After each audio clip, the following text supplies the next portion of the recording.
Hi, I'm Josh Rushing in for Femi OK, and you're in the stream.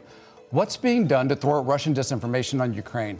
Moscow has been churning out falsehoods and propaganda since before the war, so what's different now? Here's what two experts told us. I have been researching Russian disinformation since 2014, but what I see now differs from everything else I have ever seen. I see a huge, massive wave of disinformation coming from Russian state media channels and social media. This is not the disinformation. This is completely new reality Putin and his cronies are preparing for Russian people. That is why it is so necessary to bring truth, to bring the real data on what is happening here in Ukraine. The biggest challenge when it comes to spotting disinformation about the ongoing war in Ukraine is just the sheer amount of information that's spreading online about the conflict.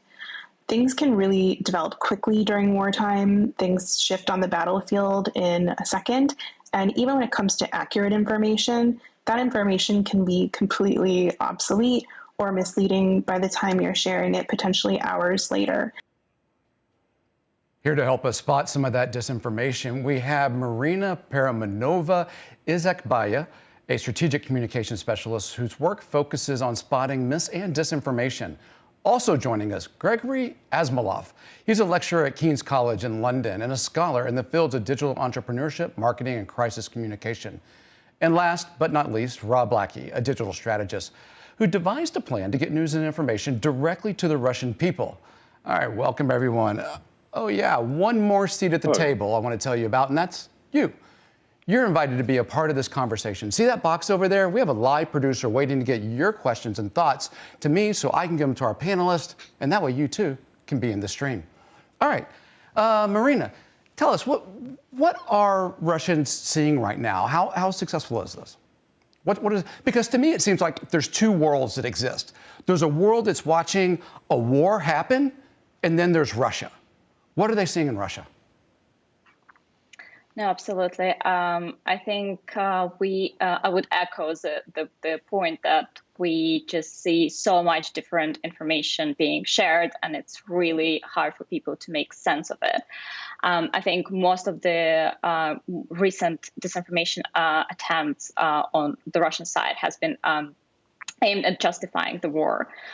So it would range from, this new conspiracy about biolabs funded by the US to anything else, really. And I think it is interesting because I think Russia is torn between two opposites. They kind of want to refuse anything that is connected to the West.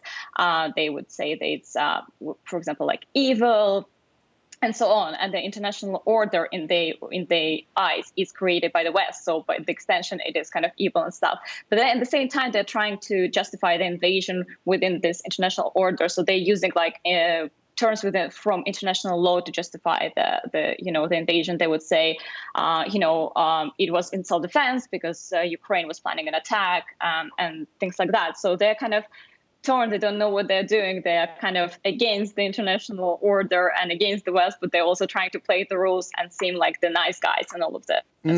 Hey, Marina, can I get you to translate a headline for me?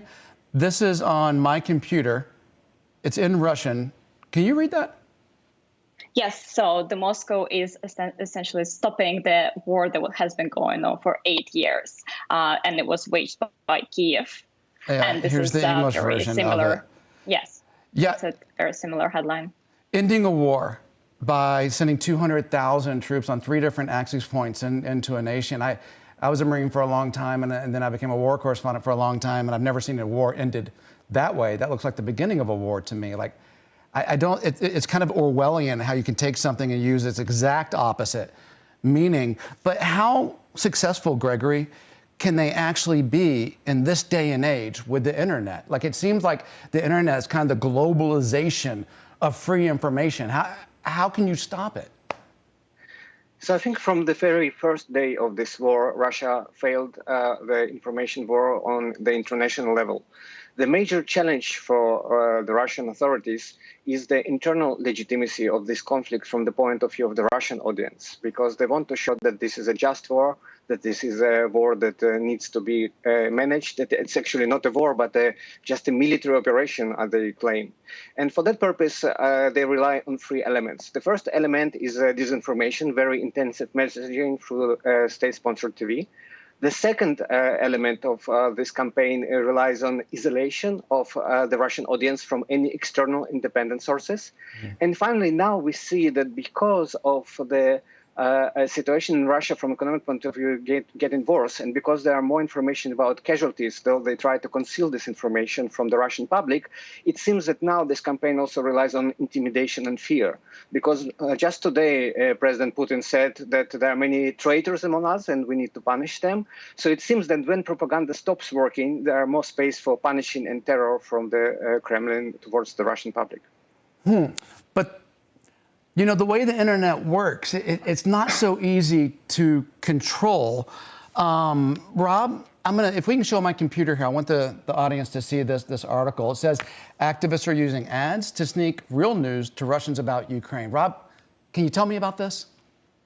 Sure. Vladimir Putin is terrified of the truth. There's this huge gap between what he is telling the Russian people and reality. And because of that, he's had to crush the independent media, and he's had to try and ban access to independent news for Russians. And one of the things we've worked out is there's a huge loophole in this censorship. And that loophole is that you can still advertise on Russian websites. And we've actually gone out and we found loads of loopholes in his censorship, and we're showing millions of ads every day to help Russians find independent news about what's going on in the war in Ukraine. So they can actually find out news through watching the ad, but also through clicking on the ad and doing something else. So far, just in the last 2 weeks, we've shown our ads more than 27 million times, and they've been clicked on more than 64,000 times. So far, we're managing to get that through, and people seem to be really interested in the ads. And you can tell they're interested because when there's a video, they watch them right to the end. And when they get the opportunity to click on something, they click at a much higher rate than you would normally expect with a digital ad. So it seems to be getting through to people. And I think that's really because the Russian people are really interested to find out what's going on. And at some level, a lot of them know that they're being lied to. Rob, how do you know the news that you're showing them is true? What sources are you using? Well, we have advisors from the region, Russian speakers who live in all sorts of countries, who take independent, high-quality news sources, and we use those as our basis of what we show people.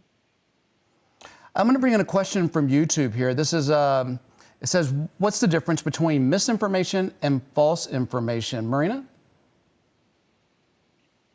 I would say we usually make a difference between misinformation and disinformation, and what makes the difference is misinformation. It is not done on purpose. You just, read something somewhere and you accidentally maybe, pass it on, but you didn't mean for it to be actually false. Whereas disinformation is done with intent, and that's exactly what we are seeing from the Kremlin. Yeah, and speaking of the Kremlin, Gregory, can you talk to me a bit about the steps that Putin has taken to crush any kind of dissent or free information in Russia since the war began? So we see a lot of different measures, and some of these measures were prepared in advance. But we can see that there are a lot of new forms of legislation that allows the authorities to punish those who try to communicate any type of messages that are not according to the official sources. So if you say no war, it's illegal. And even independent media is not able to say no war anymore. So the legal aspect is one aspect. Yeah. Another aspect is just to isolate. Yes, sorry. Hold on a second, just because you're saying you're not allowed to say no war anymore. I want to bring in this video that we have of a producer at Channel 1 in Russia, Marina Ovsyannikova. Here, check this out. Премьер подчеркнул, надо усилить сотрудничество в рамках союзного государства, а на совещании в правительстве обсуждали, как сохранить доступность лекарств. Больницы не должны. Премьер подчеркнул, надо усилить сотрудничество в рамках союзного государства, а на совещании в правительстве обсуждали, как. So she's risking years in prison for that, right? What were you going to say there, Rob? I was going to say the interesting thing is censorship tends to be quite stupid. So they tend to ban a word like war, but they often forget to ban all the other words that mean war, or different ways of saying, or even subjects that imply the war might be bad. So, for instance, lots of people in Russia right now are asking, how can they emigrate? Or why are my energy prices so high? And so there's a lot of ways around this censorship, and we're finding those every day. And of course, the censors tend to only look for the words that they've been told to ban, not just everything. And in reality, for Russian society to keep on functioning, they have to have the internet still going. They have to have the internet. They've already shut off Instagram, right? That's true. But if you are, that's terrible if you're a flower shop talking to your customers. But if you are running, I don't know, a petrol refinery, you will probably need to order spare parts from China. And you'll do that, obviously, on the internet. So Russia can't switch off the internet entirely. And that's what leaves a huge loophole for us to go through. Yeah, I think the main message from Marina Ovsyannikova that we could see just now, her very brave act on the Russian TV, is that not only about just saying no war, but that people should not fear and they should not afraid to manifest their attitude towards what's going on. Because it seems that many people in Russia share some kind of understanding that something wrong is going on there, but they're really afraid. And all these new laws, so she received 30,000 rubles fine for what she did. But today, several people were actually received a notice about criminal investigation, and they may face up to 15 years in jail for saying something which is not according to the Russian official version. So I think that the major challenge now, it's not only about propaganda, but also trying to convince people that they should not be concerned and should not fear to protest against what's happening. So, Marina, here's some more questions from YouTube. How can we distinguish factual news from war propaganda from both parties that are within the conflict? And here's another one that says, in order to thwart, do we need to know the history of Russian disinformation practices? Let's separate those two, because I'd actually like to get into the history of this a little bit, and that's a longer discussion. So can you talk about how can we tell factual news from war propaganda on both sides, Marina? Yeah, I would also like to add to the previous discussion a little bit on how we've seen the independent outlets trying to avoid the censorship and how they, for example, adopt the language of the Kremlin, but use it, for example, in quotation marks, or they said so-called special operation. Mm-hmm. So technically, they are not, going against the law, but they are making clear their position that they don't think it is a special operation. It's only a special operation in quotation marks. In terms of the factual information, I think it's always important to check your sources, read multiple sources. I'm sure, especially with this war, there's so much fact-checking going on, so much debunking going on. So it's important to always check that. And I think in terms of Russian propaganda, especially, I think we're seeing the same kind of tactics to with emotive language, for example. They would, use these big words like Nazis, Kiev radicals, or something like that. So it's a very clear sign that this is a propaganda. You mentioned checking your sources. Go ahead, Rob. I was just going to say, I also believe that truth is the best way to inoculate people against propaganda. Because if everyone believes that you, Josh, are a wonderful person, whatever I say about you is going to bounce off people. And so I think the key thing is not to spend all of our time explaining why the disinformation is wrong. It's actually to give people the truth about what is happening.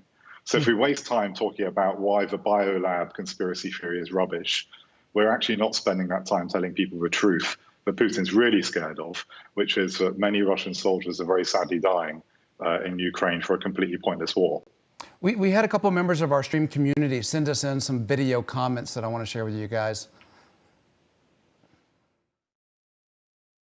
There's a lot of state-sponsored disinformation being pushed around, and some of that's just aimed to create confusion and doubt and making people not sure what they can believe. The second thing that's happening is conspiracy theories and narratives are starting to leak into the conversation. And then finally, there's a lot of slacktivism going on. A lot of people don't know how to help, and they want to amplify positive things. They want to amplify important videos or things that seem like other people should know about, but they're getting duped into quick likes and shares when they should be more careful. So when you come across these posts, especially ones that elicit a severe emotional response, it's important to take a step back, not to take the information at face value, but instead take time to research and to confirm your data, whether it's with media outlets or local Ukrainian sources. And if you come across posts that you know is disinformation, you can report it, but do not interact with it, meaning do not repost, do not like, do not comment, because even if you are disagreeing with the content, you are still taking a part in spreading and giving it attention. Right, so any engagement is engagement, even if you're disagreeing with it and you don't want to engage with it at all. You know, one of the things that I found as I've reported on misinformation, particularly in conspiracy theory, is I think I had the idea that if you just give someone the facts, they'll clearly see that they have been deceived and they would easily believe what the facts are. But it can actually be quite difficult. It's almost like malware in the brain to deprogram this kind of disinformation. In fact, last week on the stream, we had an Al Jazeera English producer that's been producing about the war in Ukraine for 8 years. She is Ukrainian, and she was saying how difficult it was. She had a number of relatives in Russia that she just couldn't get to believe her about the facts. Here, I want to share her bite with you. They just want to be blind, you know. They don't have access to the Telegram channels, and as far as I understand, the Telegram channels will be also banned, and Facebook limited access. So they only watch Kremlin propaganda coming from the state media, such as Russia One, First Channel. So they just don't want to accept. So, and I keep sending them messages when if I will die, my blood is on your consciousness, in your hands. So you just remember about that. I don't think they want to believe that. All right, and I'm going to bring in one more question from our YouTube audience. This is from Francisco Mora. What is a good source to listen to for Russian news? I listen to American news, but need better sources that have less propaganda from both sides. I imagine Gregory or Marina, you might have some recommendations for where to get credible Russian news. I think it's quite challenging to... I gave it to both of you. My fault. Let's start with Marina. Thank you so much. Yeah, I guess it depends on what language you can consume this news. Of course, if it's just English, I would still recommend, for example, Meduza, which is the Russian news source, but it is available in English. So I think it's just you will be getting that kind of Russian perspective, but like independent Russian perspective. If you know Russian language, I think there are quite a few sources that you can still be consuming, like for example, like, you know, Deutsche Welle in Russian, or again, Meduza in Russian, and so many other sources. And I think this brings us to, I think, very, very important point is that it is the very important time to support Russian language media right now, either based in other countries. For example, I'm here based in Riga, and we have quite a few Russian language media outlets that try to accurately and timely cover the war, or we should support other, you know, media outlets that are based in Russia. For example, Novaya Gazeta is still reporting in Russia, or some of the Russian language media outlets that have left Russia but are now based in Europe. So it is very important that this information is accessible and there. You know, Gregory, looking at this, hasn't Putin had a lot of success with using disinformation internationally? I mean, I'm thinking about the 2016 U.S. election. I'm thinking about the influence over the Brexit vote. It seems to me like maybe his successes might have led him to believe that this was going to be easier than it was or is.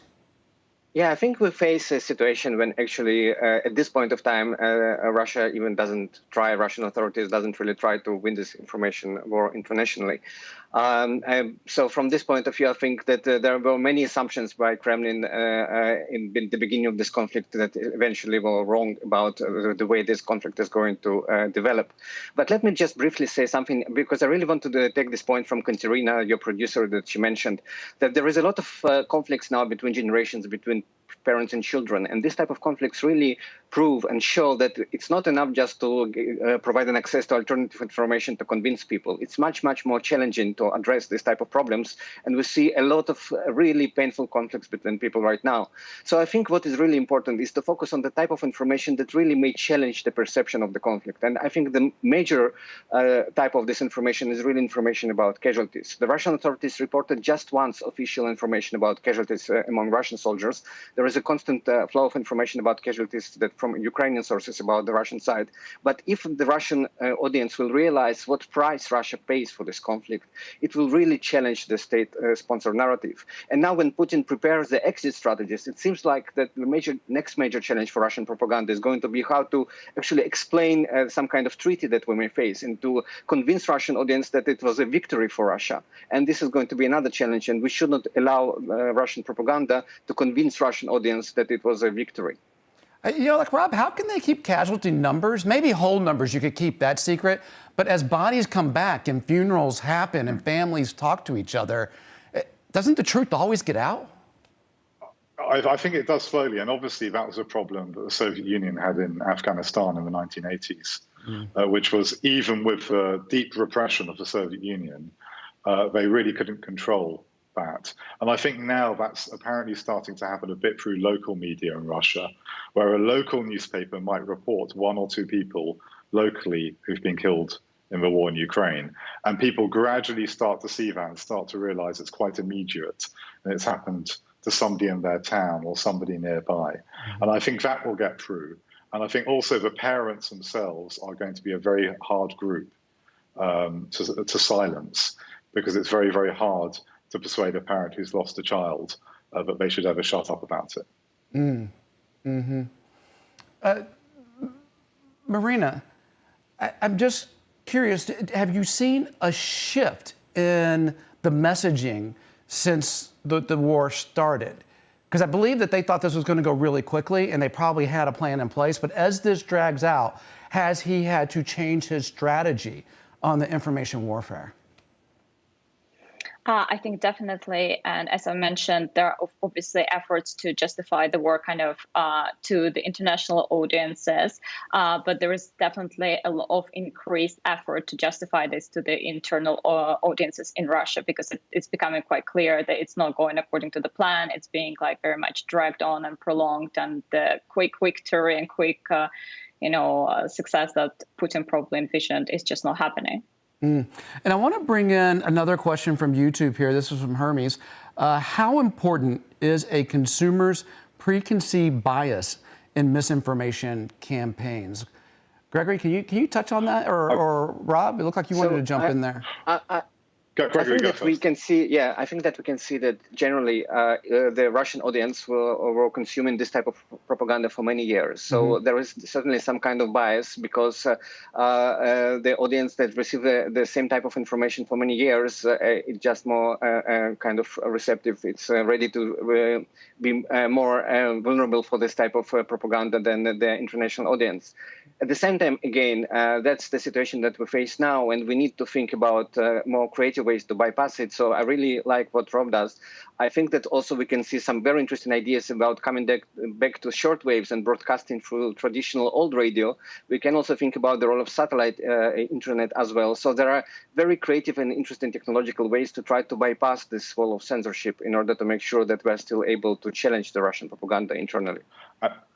And it's worth remembering, people aren't consistent in their biases or their beliefs. None of us are. And so somebody might absolutely think that Ukraine is full of Nazis, but they might also think that the war is a bad thing because too many people are being killed. And so some messages will resonate with some people, but not others. And I think part of the trick is to try a range of messages to find which one fits, which one people are willing to listen to. And Rob, I have less than a minute here, but I'm just curious, if they figure out a way to block the pop-up ads, do you have a plan B here? We've got many different ways of getting around censorship. And so far, we've actually been finding more ways to deliver advertising as our campaign has gone on rather than fewer. So we seem to be outrunning them, at least for now. And I think we'll probably be able to outrun them for quite a long time. Thank you. Thank you. I'd like to thank all of my guest today on this show. And I can tell you've already found it. This is a source of real information, the truth. Look for aljazeera.com. Keep an eye on the stream as we cover this developing story. I'll see you next time.